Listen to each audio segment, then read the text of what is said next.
지난 시간에 이어서 오늘은 호흡계와 배설계에 대해 배우고 마무리로 정리를 하면서 이 소화, 순환, 호흡, 배설 네 가지 기관계가 어떻게 우리 몸속에서 통합적으로 작용하는지 기관계의 통합적 작용까지 알아보려고 합니다. 먼저 호흡계를 살펴보면은 호흡계는 일단 무엇을 하는 기관계냐 개념부터 알고 가야겠죠. 호흡계는 세포 호흡에 필요한 산소를 공급해주고 또 세포 결과 나오는 노폐물인 이산화탄소를 몸 밖으로 배출해내는, 그러니까 어떤 기관, 뭘 하는 기관계예요? 그게 기체 교환을 담당하는 기관계다라고 알아두면 되겠죠. 그래서 이 호흡계에 속하는 기관들은 호흡, 기관, 기관지, 폐 이런 것들이 있습니다. 자, 그리고 폐의 구조를 조금 더 자세히 알아보면 이렇게 기관지 끝에 동그란 포도 알갱이 같은 것들이 달려있는데 이거를 우리가 페포라고 불러요. 페포. 그럼 기관지 끝에 여러 개의 페포가 달라붙어 있고 그것들이 이제 모여서 폐가 되는 건데 보통 사람의 몸속에는 3억 개에서 5억 개 정도의 페포가 있다고 하니까 엄청나게 많은 페포가 우리 몸속에 모여 있는 거죠. 이렇게 작은 페포들이 여러 개 모여서 폐를 이루는 이유는 저번 시간에 소장의 융털의 구조랑 비슷하게 생각을 해볼 수 있어요. 이 페포는 실질적으로 산소와 이산화탄소의 기체 교환이 일어나는 곳이기 때문에 이 물질 교환이 잘 일어나기 위해서 어떻게 해야 돼요? 면적을 높여야겠죠. 면적을 높이기 위해서 이런 동그란 페포의 덩어리들이 많이 있는 구조로 됐다. 왜냐면은 이렇게 하나만 달려있는 경우보다 이게 여러 개가 달려있으면 이 외부와 닿는 면적이 더 넓어지기 때문이다. 그래서 이런 모양으로 생겼다는 걸 알면 되고, 이 페포를 모세혈관이 둘러싸고 있습니다. 자, 이게 그 그림인데 이렇게 페포가 있으면 심장에서 폐로 들어오는 폐동맥, 그 폐에서 심장으로 나가는 폐정맥이 있으면 그 사이를 이어주는 모세혈관이 있죠. 이 모세혈관이 페포를 둘러싸면서 실제로 이 모세혈관에서 물질 교환, 기체 교환이 일어난다고 알아두시면 되겠습니다. 자, 그러면 이 페포에서 어떻게 물질 교환이 일어나는지 한번 알아봐야겠죠. 우리 사실 이거 1학년 때 선생님이 설명을 한번 했는데 어려워하는 친구들이 굉장히 많았어요. 확산이란 얘기를 우리가 한번 들어본 적이 있죠. 자, 그 확산의 예에서 우리가 폐에서 기체 교환이 일어날 때 확산이 일어난다라는 거를 배웠는데 잘 기억이 나시나요? 자, 선생님이 설명을 한번 해줄게요. 일단 호흡계 폐 안에서 기체 교환이 일어나는 원리는 뭐다? 확산이다라고 먼저 알아둡시다. 자, 어떤 확산이냐? 우리는 분압 차이에 의한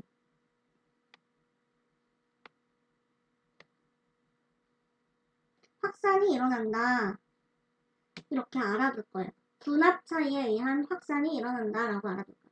이거는 이런 거예요. 봅시다. 분압 차이에 의한 확산이 뭐냐면 그림으로 한번 알아볼게요. 일단 분압이라는 게 그 기체가 가지는 그 기체만의 압력이다. 부분적인 압력이다. 부분 압력이라고 해서 분압이라는 말을 쓰는데, 자, 어려운 게 아니라, 그러니까 예를 들면 산소 농도가 외부에는 이만큼 많고 폐 안에는 산소 농도가 매우 적어요. 그리고 반대로 이산화탄소의 농도는 우리 몸속 폐 속에는 외부보다 많은 양을 가지고 있고 외부에는 이산화탄소 농도가 매우 적어요. 이러면은 전체적인 농도, 전체 중에 산소와 이산화탄소의 농도를 합쳐서 생각하는 것이 아니라 산소만의 농도, 이산화탄소만의 농도를 분압이라고 하는 거예요. 그래서 산소를 봤을 때 산소가 어디서 어디로 이동하냐? 산소의 농도가 높은 곳에서 낮은 곳으로 이동을 한다는 거예요. 이때 산소가 이동할 때 주변의 다른 기체의 농도는 전혀 상관을 하지 않는 거죠. 반대로 또 이산화탄소가 어디서 어떻게 이동할 건지를 결정하는 것도 이산화탄소의 부분적인 압력, 이산화탄소의 분압만을 생각하겠다는 거예요. 그래서 이산화탄소도 농도가 높은 곳에서 낮은 곳으로 확산이 되어 일어나기 때문에 자, 산소가 확산되는 방향이랑 이산화탄소가 확산되는 방향이 다를 수 있다. 이게 부분 압력에 의한 분압 차이에 의한 기체 이동이다 라고 이해를 하시면 됩니다. 자, 그러면 여기서 그림에서 보면은 폐동맥은 우리가 이미 순환을 배웠으니까 어떤 기체의 농도가 높은 피가 있다고 알 수 있죠? 자, 폐동맥은 동맥혈이 흐르는 혈관이었어요? 정맥혈이 흐르는 혈관이었어요? 폐동맥은 정맥혈. 이산화탄소의 농도가 높은 정맥혈이 흐르는 혈관이었고, 자, 여기 폐정맥은 어떤 혈관이에요? 폐정맥은 산소의 농도가 높은 동맥혈이 흐르는 혈관이죠. 폐동맥으로부터 들어오는 피는 이산화탄소의 농도가 높고 산소의 농도가 낮으니까, 자, 이산화탄소의 농도가 높은 곳에서 낮은 곳으로 확산이 되겠죠. 그러면은 이산화탄소가 이렇게 피로부터 혈관으로부터 폐포 속으로 확산이 되게 되고, 자, 산소는 농도가 지금 낮으니까 산소의 농도가 높은 이 폐포로부터 모세혈관으로 산소가 확산이 되게 된다. 이런 기체 교환이 일어나면은 이제 폐포를 한번 감싸고 나가는 폐정맥에서는 산소의 농도가 높고 이산화탄소의 농도가 낮은 피가 흐르게 된다. 라는 게 기체 교환의 원리인 거죠, 결국. 자, 그래서 비교를 해봅시다. 산소의 농도는, 자, 폐포와 모세혈관 중에 어디가 더 높은 거예요? 산소의 농도는 폐포의 농도가 더 높은 거죠.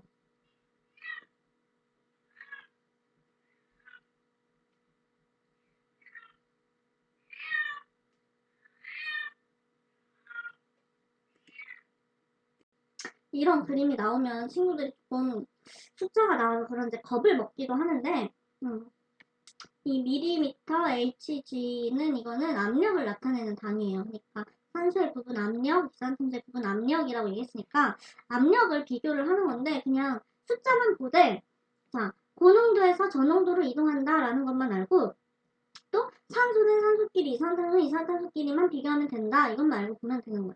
자, 대기는 산소 농도가 158mmHg고 지금 폐포는 산소 농도가 100mmHg예요. 그러면 당연히 고농도에서 저농도로 확산이 일어나기 때문에 산소의 확산은 어디서 어디로 일어나는 거야?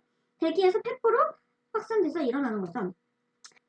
자, 그리고 폐포의 산소 분압은 100이고 지금 들어오는 정맥혈의 산소 분압은 40이니까 산소가 어디서 어디로 이동하는 거야?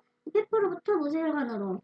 자, 그러면은 이렇게 산소 농도가 높아져서 올라가고, 똑같이 조직세포에서도 산소의 농도가 지금 95인 혈액이 왔을 때 지금 조직세포의 산소 농도가 40이니까 산소는 자연스럽게 이 혈관에서 조직세포로 이동을 할 수 있는 거죠.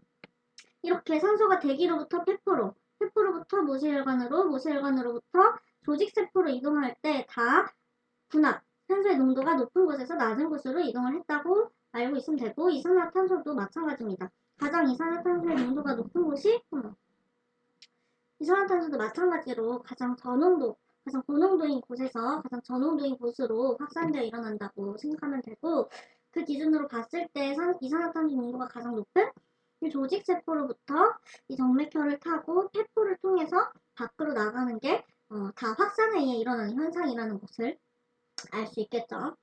이렇게 호흡계는 간단하게 마치도록 하겠습니다. 마지막 나오는 부분은 배설계인데, 배설계는 사실 소화계와 마찬가지로 내용이 많고 어렵기로 좀 유명했어요. 문제도 좀 어렵게 나오고.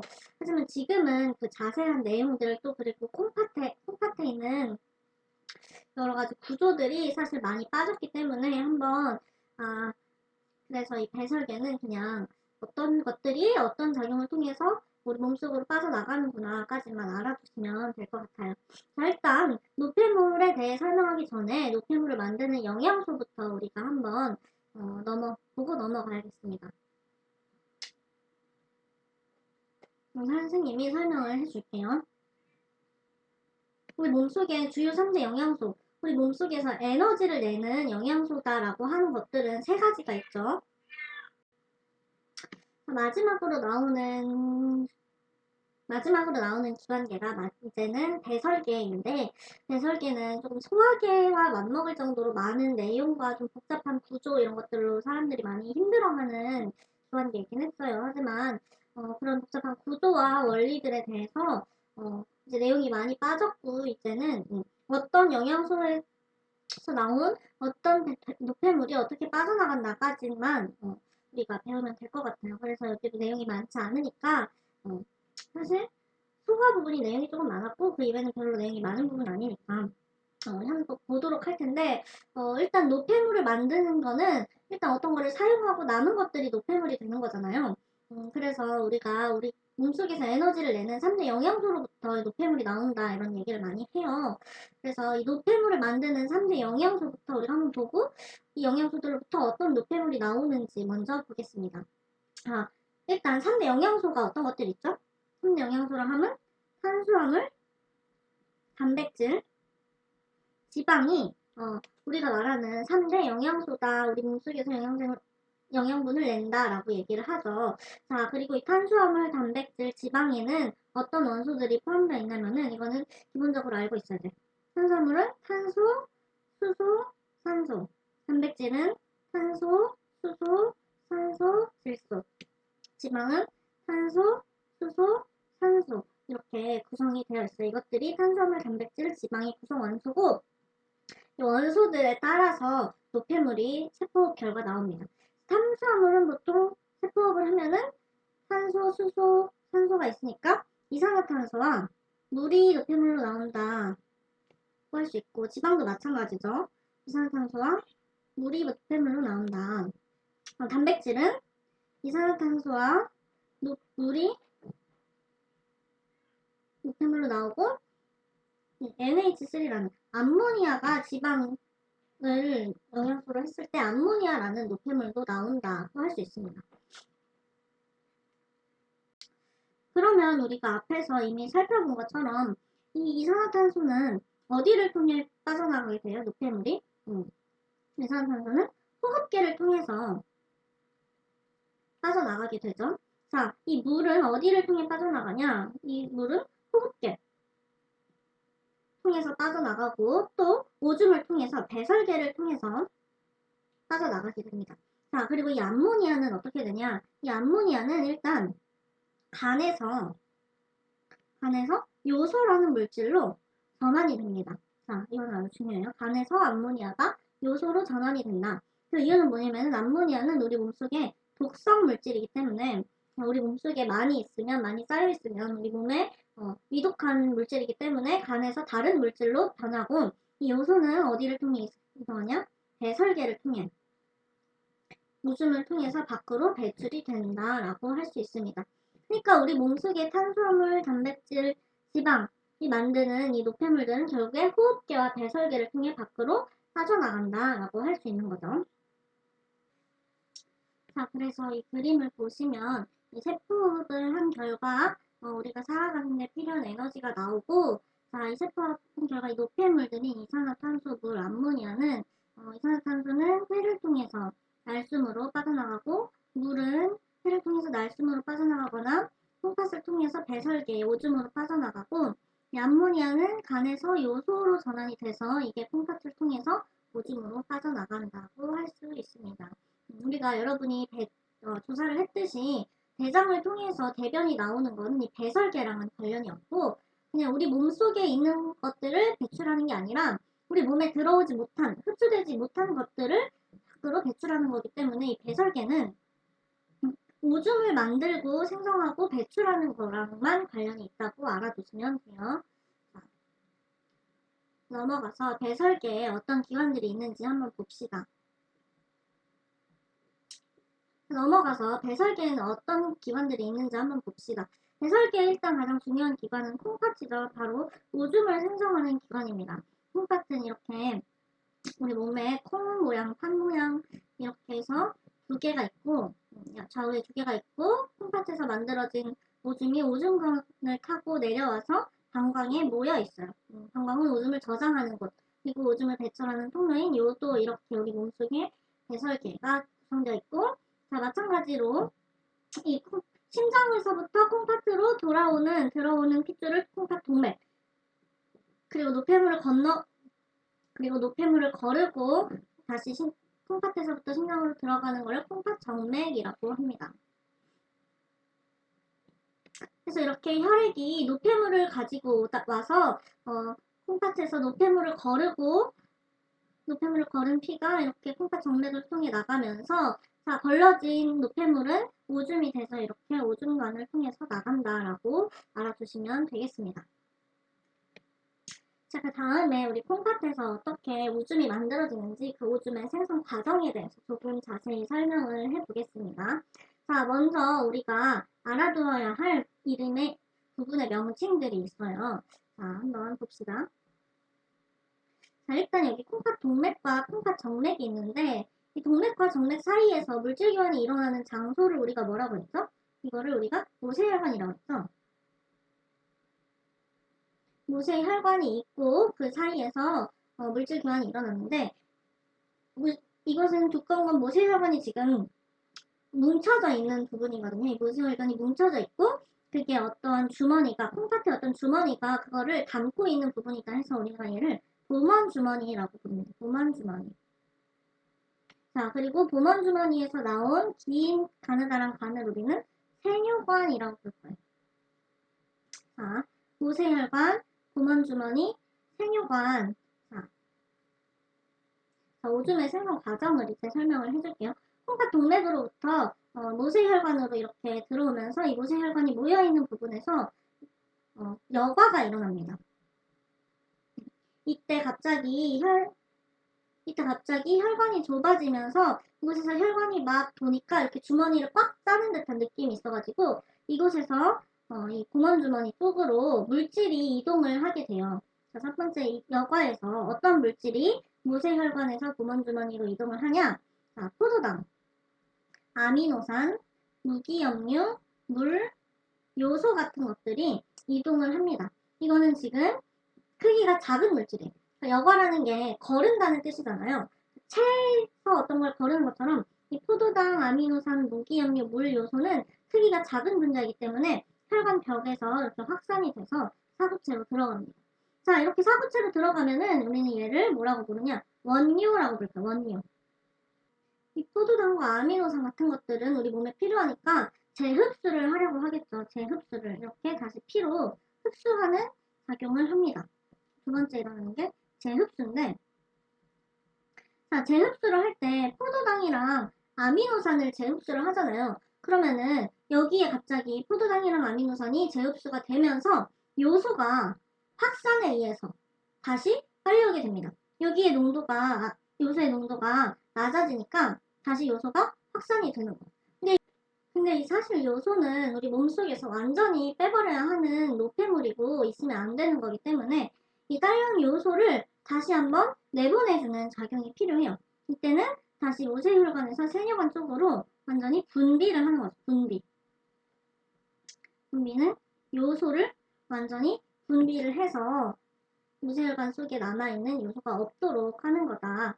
그래서 이렇게 포도당과 아미노산은 완전히 피 속으로, 이 요소는 거의 99% 오줌으로 나가는 작용, 이렇게 3단계를 통해서 우리 몸속에 이렇게 3단계를 통해서 결국에 우리 몸에 필요한 거는 한번 걸렀다가 다시 흡수하고 우리 몸에 필요하지 않은 것은 완전히 분비를 하는 작용을 한다. 특히 이 재흡수랑 요소에서 농도에 거스르게 농도보다 더 많이 저농도에서 고농도로 이동할 수 있게 할 때는 어떻게 돼요? ATP, 에너지를 들여서라도 얘 물질을 흡수하거나 분비를 하는 일들이 일어나는 거죠. 이해가 됐나요? 어쨌든 여과와 재흡수 분비를 통해서 우리 몸속에서 필요한 것은 흡수하고 우리 몸에 필요하지 않은 것은 완전히 분비해서 오줌을 통해서 나갈 수 있도록 만든다. 이게 오줌의 생성 과정입니다. 마지막으로 우리가 배웠던 기관계의 통합적 작용에 대해서 배우겠습니다. 일단 그림을 보고 이것들이 어떤 기관계인지 또 어떤 역할을 하는지 알아야겠죠. 첫 번째 A를 보면은 순환계죠. A는 순환계. 자, 순환계는 이렇게 피가 온몸으로 돌면서 기체와 영양소 그리고 노폐물을 이동을 시켜주고 또 각각 필요한 물질을 온몸의 조직세포에 공급을 해줘서 세포 호흡이 잘 일어날 수 있도록 해주는 기관입니다. 자, B는 소화계죠. 소화계. 자, 우리가 먹은 음식물이 영양소로 흡수될 수 있도록 잘게 쪼개주는 역할을 하는 거고 C는 호흡계죠. 자, 그래서 소화계와 호흡계를 통해서 흡수된 영양소와 산소를 통해서 우리 모든 온몸의 세포에서 세포 호흡이 일어난 거고 이 세포 호흡을 통해 일어난 노폐물을 자, 뒤에 있는 배설계에서 배설을 해준다. 이렇게 순환계가 가장 중심에 있고 소화계와 호흡계가 이 세포흡을 할 수 있는 재료를 공급하고 배설계가 그것들을 노폐물을 배설해주는 역할을 한다. 이게 바로 기관의 통합적 작용이겠죠. 자, 이런 것들은 여러 가지 그림의 형태로 문제가 나와도 다 이해하고 맞출 수 있어야 합니다. 자, 이 그림을 보면은 이 가운데 있는 게 순환계죠, 순환계. 자, 순환계입니다. 순환계에서 이 소화기로부터 영양소를 공급받죠, 영양소. 자, 세포호흡을 할 수 있는 영양소를 이렇게 이동을 시켜주고, 자, 또 호흡기 통해서 공급해주는 거는 산소겠죠. 그리고 이 산소는 세포호흡 결과 나오는 이산화탄소로 이렇게 배설이 된다. 이 그림이 이해가 가시죠? 자, 마지막 문제를 보고 마치도록 하겠습니다. 자, 호흡기, 배설기, 순환계, 소화계 중에 자, 세포호흡에 필요한 물질의 공급에 관여한다 했는데 자, 아니요라고 했으니까 공급과 관련이 없는 거를 먼저 고르면 되겠죠. 호흡계는 일단 산소, 순환계는 영양소를 공급하는 데 관련이 있고 순환계는 그것을 운반해주는 데 관련이 있으니까 공급에 관여하지 않는 거는 배설계가 있겠네요. 배설계. 자, 그리고 나머지 호흡계, 순환계, 소화계가 이쪽으로 갑니다. 자, 세포호흡에 필요한 산소의 공급에 관여한다고 했는데 자, 호흡계, 순환계, 소화계 중에 산소랑 관련이 없는 곳은 소화계죠. 소화계는 영양소 유기물의 공급에 관련이 있습니다. 그래서 다는 소화계. 자, 그러면 여기에는 호흡계랑 순환계가 남았는데 세포호흡에 필요한 산소를 흡수한다고 했는데 산소를 흡수하는 기관은 어디예요? 산소를 흡수하는 기관은 호흡계죠. 호흡계가 가가 되는 거고 나가 순환계가 되는 겁니다. 이렇게 기관제의 통합적 작용은 순환계의 중심, 물질 이동을 해주는 순환계를 중심으로 호흡계와 순환계, 배설계가 어떻게 작용을 해서 결국에 그게 뭐와 관련이 있다는 걸 말해주는 거예요. 세포 호흡과 결국에 이런 것들이 다 관련이 있다. 이 기관제가 결국에 통합적 작용을 하는 거는 우리 몸속에서 에너지를 내기 위해서 하는 세포 호흡과 관련이 있다는 거를 이번 단원에서는 알려주고 싶었던 거예요. 자, 크게 어려운 단어는 아니죠.